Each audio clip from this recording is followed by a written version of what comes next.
Whoa! I filed my eligible obligation. What are you talking about? What are you talking about? I'm talking about eligible obligation on the What? USCA. Oh, you talking all that kind of stuff. I'm striking all that. If I hear it again, I'm not going to let you represent yourself. I promise you. Oh, That's enough. I don't want to hear another word. okay. I like to also. Another one? I don't want to hear another word. No, put him out. Put your hands on me like that. Hush. Get him out of the courtroom. I don't want to hear another word. I just heard another word, Mr. Baker. Hush. All right, guys. Today we've got a sovereign citizen staring down 30 years. Yes, 3 decades.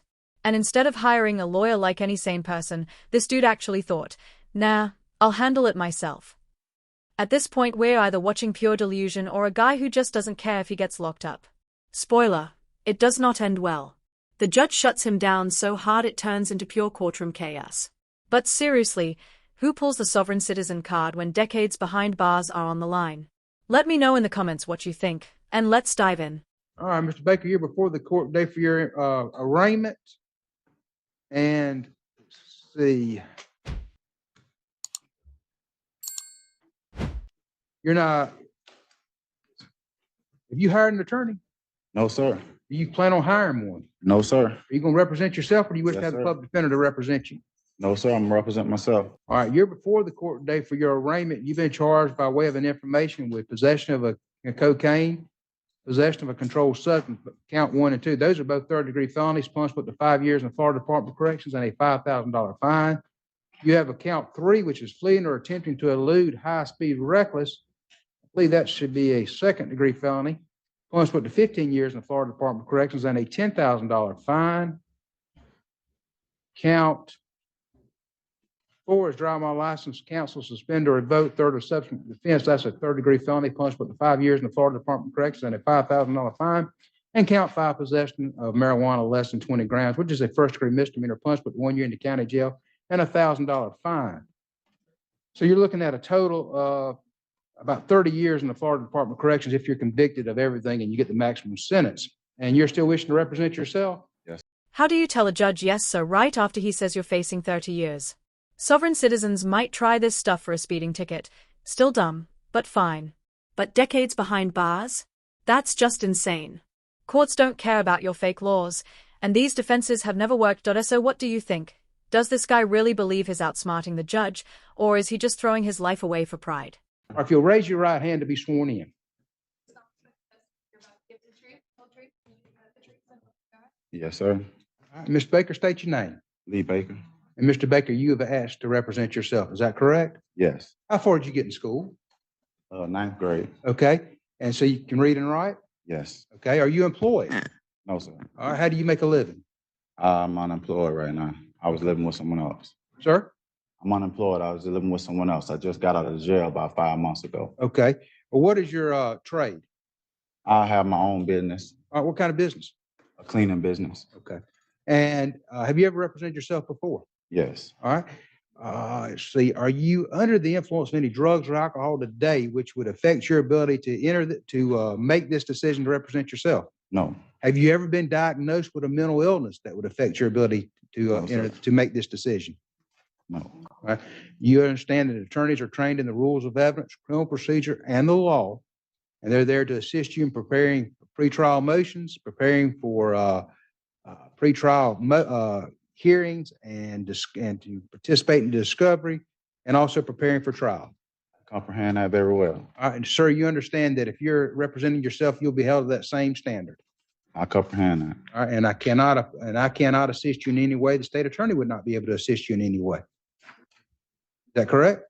I comprehend. All right, and you still wish to represent yourself? Yes. All right, Madam Clerk, if you'll print out the information, and Deputy Dexter, it's okay if the clerk hands the information to Mr. Baker?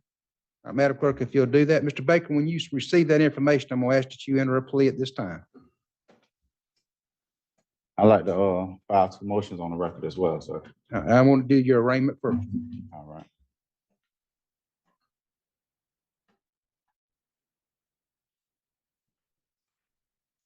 All right, whenever you're ready, you'll let me know and you enter your plea.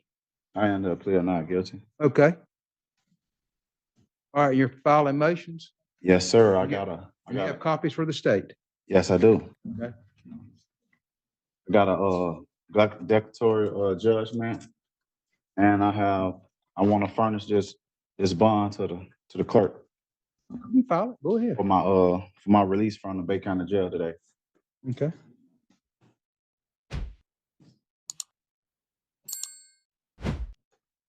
That's declaratory judgment. That's for the clerk only. Now, you providing a copy of the state, everything you given the clerk? The bond, I shouldn't have to give the bond. The bond goes straight to the clerk. Declaratory Anything you judgment- file that you want me to consider, you have to provide a copy to the state, sir. That's you're representing yourself. You have to know those rules. If you don't, you're gonna mess I up. understand that. If you're not providing to the state, I'm not gonna consider it. Okay. And the clerk doesn't make any determinations on that. All the clerk determines is whether you're innocent or not. I'm not talking about the bond for the declaratory judgment. I'm talking about the bond for the clerk to release me today. I filed my eligible obligation.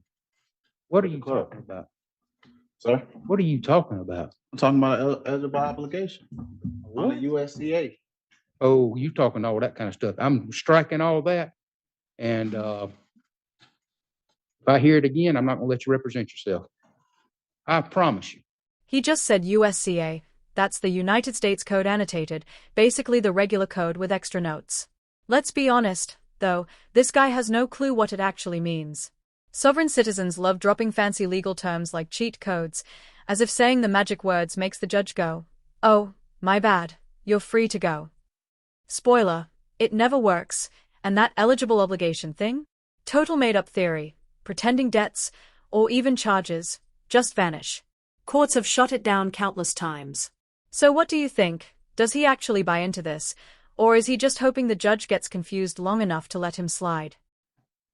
He's already entered a not guilty plea. We'll set this for a pre-trial. We'll set it for don't ask me any questions like that, sir. I'm not answering any questions. If you want to file a motion, file your motion. We'll set it for our December, when's that motion day in December? December 19th at 9 o'clock. Sir, you may, if you're going to do the sovereign citizen, all that, you may want to consider having the attorney. I'm a private citizen, sir. I'm not a sovereign citizen. I'm a private citizen. Listen to me. If you're going to pursue that, you may want to reconsider representing yourself. No, sir. But I'm not going to pay attention to any of that. And I'm going to strike all that. Okay. So we'll see you No December 19th at 9 o'clock. It's no problem. That's Oh, enough. I don't want to hear another word. okay. I'd like to also. I don't want to hear another word. No, put him out. Put your hands on me like that. Hush. Get him out of the courtroom. I don't want to hear another word. I just heard another word, Mr. Baker. Hush. Whoa. Mr. Baker, I'm going to appoint the Office of Public Defender to represent you. I'm going to find that you're not competent to represent yourself at this time. I'm going to reverse my decision. The Office of Public Defender is going to represent him. We'll keep it on that December 19th date. I just did. Come on now. Y'all close that door where I can't hear him or he gets in any more trouble. Not gonna lie. The judge did this guy a favor by dragging him out and forcing legal help on him. What was he supposed to do? Sit there while the guy recited fake laws and everyone lost brain cells. The judge basically said, "All right, buddy, you don't speak law, let's get someone who does." We need more of that. Sovereign citizens never win, and the judge saved him from speed running straight to prison. What do you guys think? Was the judge right, or should he have let this legal genius keep embarrassing himself?